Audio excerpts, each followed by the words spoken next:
Surprise! Hey, we're back again. Just thought maybe you thought that you wouldn't see us for a while. We're back again. Yeah, I was going to grow a beard, but I shaved it off.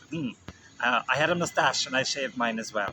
There we go. You missed a bit. Yes, sorry, just a little bit there. Okay. Well, anyway, we've got a shortened game week Yes. this week. No games last week. What did we do? We drank beer. Yes. Okay. Okay, let's move swiftly on, shall we? Sure. Straight into the Two few games this evening, Friday. There's two games this evening. You've got a home match, Aston Villa versus Southampton. Yes.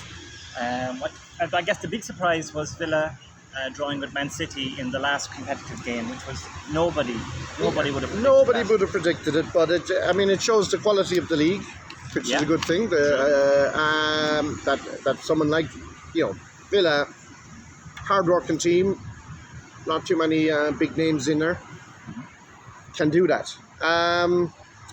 This is a game that I would say is a must-win for Villa in terms of not if you want to avoid being really in a relegation dogfight. They probably are anyway. And ditto for Southampton to get a result. I'm going to go for Villa to get that win that they badly need. I think the break won't have done them any harm.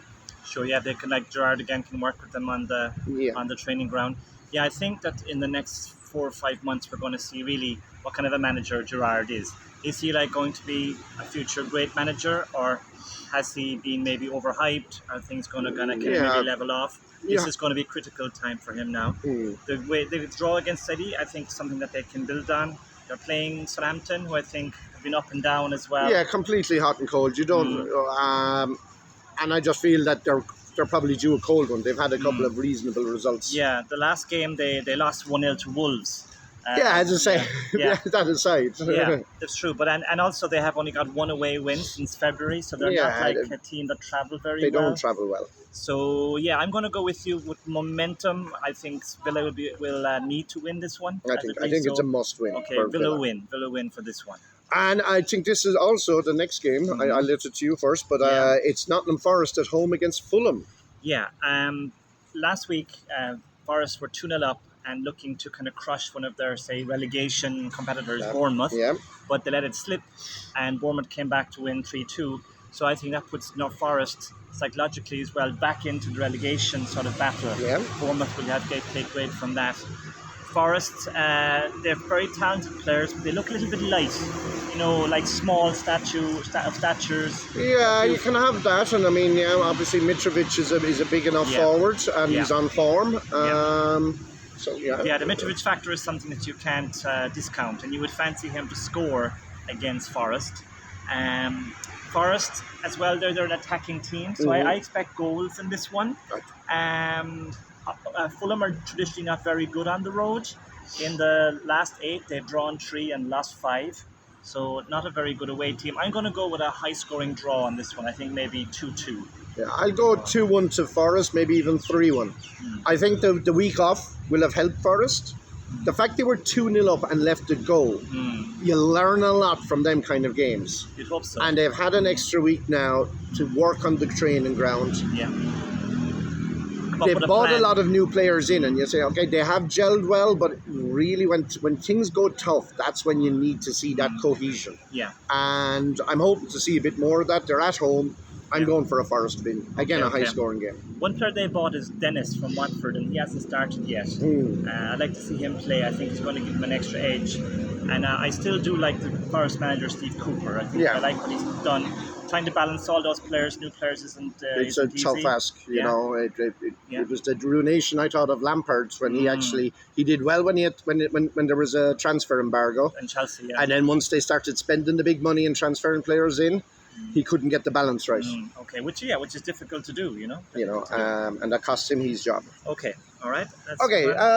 Saturday game, early game. It's Wolves against Manchester City. Yeah, Wolves. I mean, everybody, of course, will be saying Man City again for this one. Can Wolves stop them?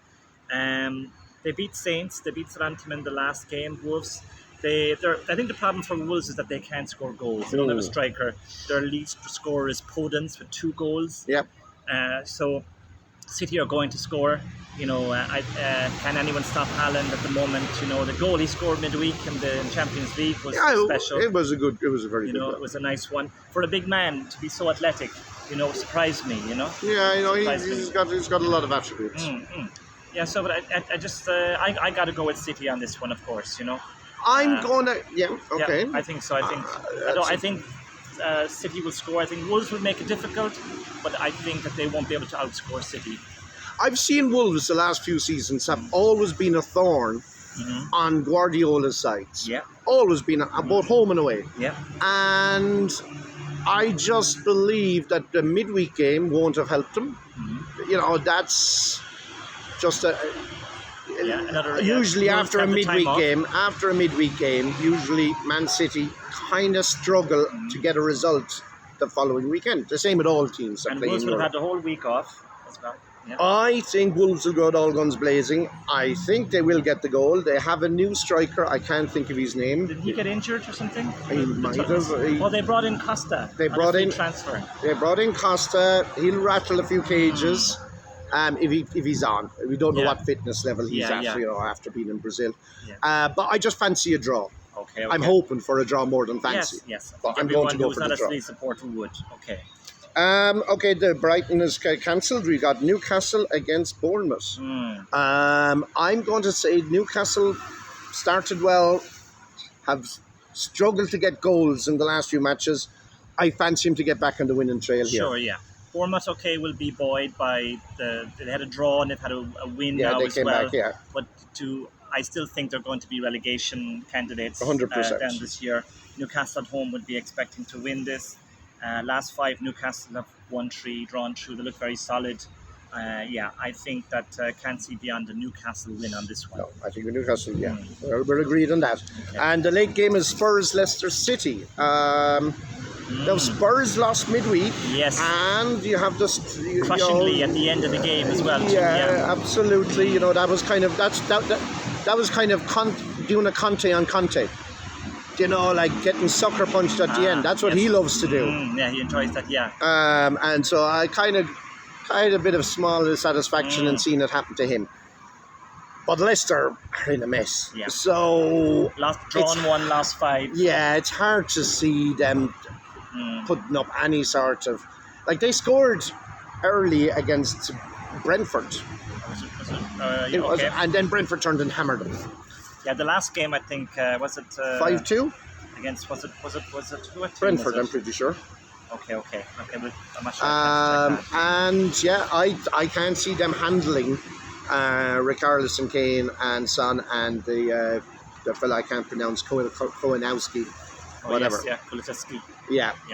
No, I see Spurs winning fairly comfortably.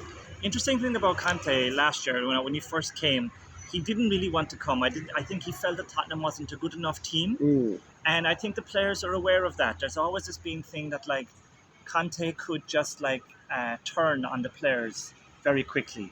And the players, there could be a divide happen very quickly at Spurs. You look at Conte's life cycle in any club. Yeah. Even when he's successful, and he has been super successful with Chelsea and with Inter Milan. He's still only last 2-3 years. Yeah, so I could see it very quickly coming up that Conte could lose with these players, saying basically, you guys are crap. Yeah. You're not going to win me anything, and he could walk out. I think he'll keep his eye open on big jobs in Europe. So, if the PSG job comes up, he'll be going, maybe I'd be interested in that. I still think that for now he's probably going to kind of put all his focus on Spurs and work really hard for them. Yeah. At Leicester, of course, as well, you've got to fancy them. Spurs have 4 wins in a row at home, scored 9-2, 9 goals scored, 2 against. Yeah, so you've got to go for Spurs on this one. Because it's against Leicester, basically. Right, let's get on to the last couple of Sunday's games. There's only 2 matches being actually played. Very interesting one. Yes. Brentford, a very much informed team, at home to the league leaders, Arsenal. Yeah. Arsenal suffered their first defeat in their last game. Sure. Is this the perfect time to play them? It could be for Brentford, or is it the time for Arsenal? I watched the Man United game. Arsenal were excellent in the first half with the press, and the thing. But then they kind of lost their head a little bit. Arteta made a ridiculous decision to bring on 3 players At the same time, with 20 minutes to go. And like he had Martinelli playing at left back. It was like we're going to go gung ho, and within a minute, the team was totally disorganised. They conceded the third. I think they played into United's hands. Yeah. United are waiting to go on the break. Yeah, and I mean, and Arsenal just walked right into it. It was really naive, I think, by Arteta.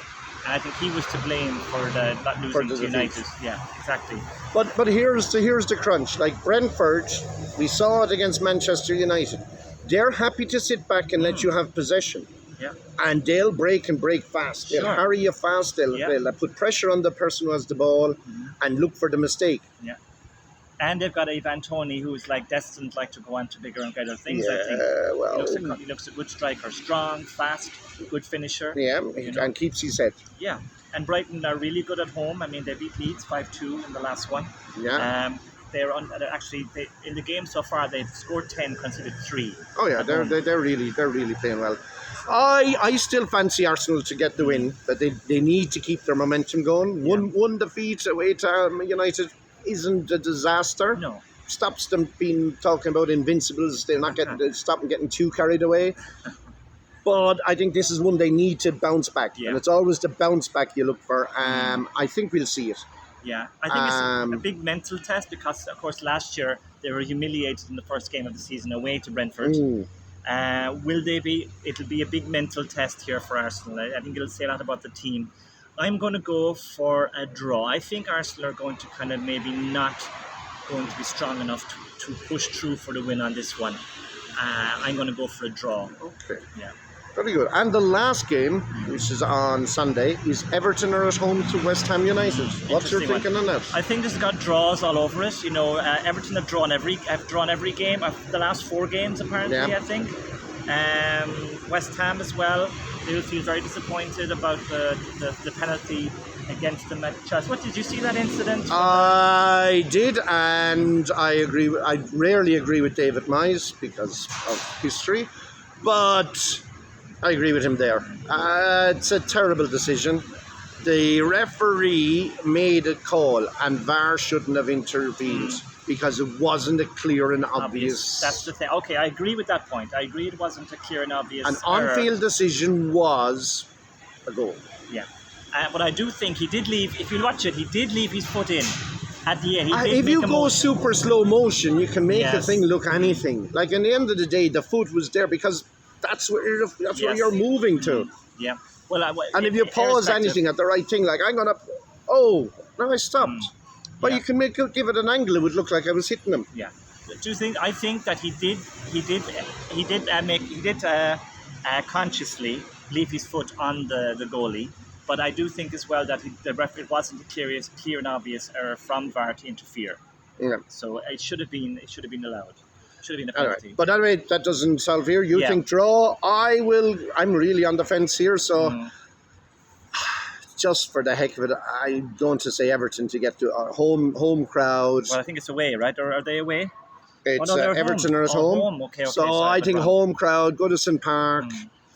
They need it. They need to start getting 3 points on the board, and I'm going to go for. Okay, Everton to win. Yeah, I'm going to go for Everton. And that's the end because all the other games are postponed for different reasons. So we'll see how it goes, and we'll be back next week, hopefully again. No midweek games, right? No, I think actually we'll have a break with internationals coming up. Yes. So there's a bit of a break. So be seeing you. We'll be seeing you when we see you. Take care.